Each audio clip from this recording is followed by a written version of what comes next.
मराठी भाषेवरून मनसे आक्रमक असताना आता बँक कर्मचाऱ्यांनी मुख्यमंत्र्यांना पत्र लिहून संरक्षणाची मागणी केली आहे। राज ठाकरेंच्या आदेशानंतर मनसेचे कार्यकर्ते ठाणे आणि पुणे इथल्या राष्ट्रीयकृत बँका शाखांच्या व्यवस्थापकांशी आता संवाद साधतायत। मराठीचा वापर व्हावा यासाठी बँकेत जाऊन जाब विचारतायत।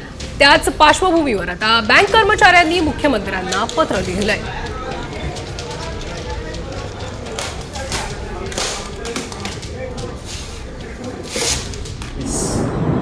यांना आम्ही तमाम महाराष्ट्रातील बँक कर्मचारी म्हणून विनंती करू इच्छितो